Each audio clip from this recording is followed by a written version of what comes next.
ನಿನ್ನೆ ಸೂರಜ್ ಮನೆ ಒಳಗಡೆ ಹೋದಾಗ ರಾಶಿಕಾ ಇದ್ದಿದ್ರೆ ಚೆನ್ನಾಗಿರೋದಲ್ವಾ ಈಗ ಅಂತ ಅನ್ಕೊಂಡವ್ರೆ ಹೆಚ್ಚು. ಯಾಕಂದ್ರೆ ನಿಮ್ಮಿಬ್ರದೇ ಪವಿತ್ರ ಬಂಧನ ತುಂಬಾ ಚೆನ್ನಾಗಿತ್ತು ಅಂತ ಅನ್ಸುತ್ತೆ.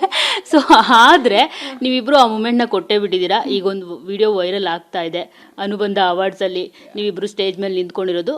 ಅದರಲ್ಲೂ ಒಂದು ಸ್ಪೆಷಲ್ ಮೂಮೆಂಟ್ ಏನು ಅಂತಂದ್ರೆ, ನೀವು ಮಾತಾಡ್ತಿದ್ರೆ ಸೂರಜ್ ಅವರು ನಿಮ್ಮನ್ನೇ ನೋಡ್ತಿದ್ದಾರೆ. ಇಷ್ಟೆಲ್ಲ ಅಬ್ಸರ್ವ್ ನಂಗೆ ಗೊತ್ತಿಲ್ಲ, ಬಟ್ ಅದೇ ನನ್ನ ಬೆಸ್ಟ್ ಫ್ರೆಂಡ್ಗೆ ನಂಗೆ ಸೂರಜ್ ಏನು ಅಂತ ಗೊತ್ತು, ಅವ್ನು ಎಷ್ಟು ಕಷ್ಟಪಟ್ಟಿದ್ದಾನೆ ಅನ್ನೋದು ಗೊತ್ತು, ಅವ್ನಿಗೆ ಎಷ್ಟು ಇಂಪಾರ್ಟೆಂಟ್ ಅಂತಲೂ ನನಗೆ ಗೊತ್ತು. ನನಗೆ ಕಾಲ್ ಮಾಡಿದಾಗ ಈಗ ಬರಬೇಕು ಅನ್ನೋ ಬಂದಾಗೆ ಅವ್ನಿಗೆ ವಿಶ್ ಮಾಡಬೇಕು ಅಂದಾಗ ನನ್ನ ಮೂವಿ ಪ್ರಮೋಷನ್ಸ್ ಎಲ್ಲದನ್ನೂ ಪಕ್ಕಕ್ಕೆ ಇಟ್ಬಿಟ್ಟು ಎಸ್ ನಾನು ಬರ್ತೀನಿ, ನಾನು ವಿಶ್ ಮಾಡ್ತೀನಿ ಅಂತ ಹೋಗಿದ್ದೆ. I feel so happy. Okay, so ಇವಾಗ ಅವರು ಪವಿತ್ರ ಬಂಧನದಲ್ಲಿ ಆ್ಯಕ್ಟ್ ಮಾಡ್ತಿದ್ದಾರೆ.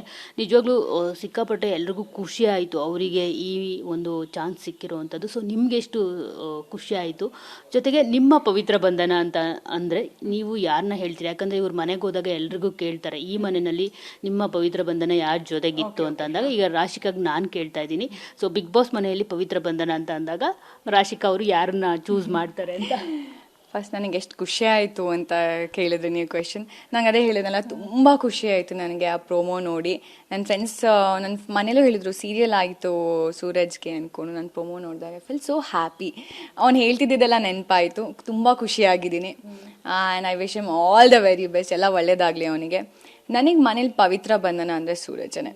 ನಾನು ಐ ಥಿಂಕ್ ಬ್ಲಾಗ್ ಫ್ರೆಂಡ್ ಅಂತೆಲ್ಲ ಬಂದಾಗ್ಲೂ ನಾನು ಹೇಳಿರ್ತೀನಿ ನನಗೆ ಬೇಕಾಗಿರೋ ಫೋಟೋ ಇಲ್ಲಿಲ್ಲ ಅಂದ್ಕೊಂಡು.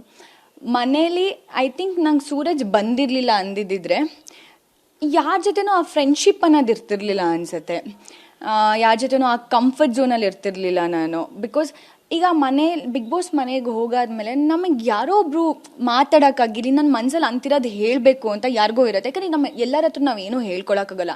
ಏನಾದ್ರು ಹೇಳ್ಕೊಂಡ್ಬಿಟ್ರೆ ನಮ್ಮನ್ನ ಜಡ್ಜ್ ಮಾಡ್ತಾರೆ, ಇಲ್ಲ ಅದೇ ರೀಸನ್ಸ್ ಆಗೋಗುತ್ತೆ. ಟ್ರಸ್ಟ್ ಮಾಡೋಕ್ಕಾಗಲ್ಲ. ನೀವು ಯಾರು ಒಬ್ರನ್ನೇ ಅಲ್ಲಿ ಟ್ರಸ್ಟ್ ಮಾಡೋಕ್ಕಾಗೋದು. ಆ ಟ್ರಸ್ಟ್ ಮಾಡೋಕ್ಕಾಗಿದೆ ನನ್ನ ಮನೇಲಿ ಸೂರಜ್ನ. ನನಗೆ ಏನೇ ಅನ್ನಿಸ್ತಿದ್ರು, ನಾನು ಎಷ್ಟೇ ಕನ್ಫ್ಯೂಸ್ಡ್ ಆಗಿದ್ರು ಕೂಡ ಅವ್ನಿಗೇನೋ ಅವ್ರು ಹೋಗಿ ಹೇಳಿದ್ರೆ ಅವನಿಗೆ ಕ್ಲಾರಿಟಿ ಕೊಡ್ತಿದ್ದ ನನಗೆ. Through out the journey was they for me, ಎಲ್ಲೂ ನಾನು ಬಿಟ್ಕೊಟ್ಟಿರಲಿಲ್ಲ. ಸೊ ಪವಿತ್ರ ಬಂಧನ ಸೂರಜ್ನೇ. ಓಕೆ, ನಿನ್ನೆ ಮೀಟ್ ಮಾಡಿದಾಗ ಏನು ಹೇಳಿದ್ರು ಸೂರಜ್ ಅವರು ಆ್ಯಕ್ಚುಲಿ ನಿಮಗೆ ಅಂತ? I am proud of you ಅಂತ ಅಷ್ಟೇ ಪಾಪ. Even he was very busy. ನಾನು ವಿಶ್ ಮಾಡಿ ಮಾತಾಡ್ಬಿಟ್ಟು ಬಂದೆ ಅಷ್ಟೇ, ಮಾತಾಡಿದ್ದು, ಜಾಸ್ತಿ ಟೈಮ್ ಸಿಕ್ಕಿಲ್ಲ. ಸೊ ಈಗ ಮನೆಗೆ ಬಂದ ತಕ್ಷಣ ಏನು ಮಾಡಿದ್ರು ರಾಶಿಕಾ ಫಸ್ಟ್ ಅಂತ? ನಾನು ಚಾರ್ಲಿನ ಎತ್ಕೊಂಡು ಮುದ್ದಾಡಿದೆ. ಫಸ್ಟ್ ಅದೇ ಮಾಡ್ಬೇಕಂತ ನಾನು ಅಲ್ಲಿ ಬಿಗ್ ಬಾಸ್ ಮನೇಲೂ ಹೇಳ್ತಿದ್ದೆ, ತುಂಬ ಮಿಸ್ ಮಾಡ್ಕೋತಿದ್ದೀನಿ. ನನ್ನ ಬಾಟಲ್ ಮೇಲೆಲ್ಲ ಬರ್ಕೊಂಡಿದ್ದೆ ಚಾರ್ಲಿ ಅಂತ ಎಲ್ಲ. ಅವನೆಲ್ಲ ನನ್ನ ಮರ್ತ್ಬಿಡ್ತಾನೋ ಏನು ಅನ್ನೋದಿತ್ತು ನಂಗೆ. ಊಟದ ಮೇಲಾಗಿರಲಿ ಗೊತ್ತು, ನಮ್ಮ ಮನೆಯವರೆಲ್ಲ ನನ್ನ ನೋಡ್ತಿರ್ತಾರೆ ಅನ್ನೋದು ಗೊತ್ತಿರ್ತಿತ್ತು. ಬಟ್ ಅವನೆಲ್ಲ ನನ್ನ ಮರ್ತೋಗ್ಬಿಡ್ತಾನೋ ಏನೇನೋ ತುಂಬ ಅನ್ನಿಸ್ತಿತ್ತು. ಅವನನ್ನು ಎತ್ಕೊಳ್ಬೇಕು ಅನ್ನೋದೇ ಒಂದೇ ಇದ್ದಿದ್ದು ನನಗೆ. ಫಸ್ಟ್ ಮಾಡಿದ್ದೆ ಮನೆಗೆ ಬಂದಾಗ ಅದು. ಓಕೆ, ಇನ್ನು ಟಾಸ್ಕ್ ವಿಚಾರಗಳಿಗೆ ಬರೋದಾದರೆ, ಬಿಗ್ ಬಾಸ್ ಮನೆ ವಿಚಾರಕ್ಕೆ ಬರೋದಾದರೆ, ಸೊ ಹೊರಗಡೆ ಬಂದ ತಕ್ಷಣ ಈಗ ಗಿಲ್ಲಿ ಅನ್ನೋ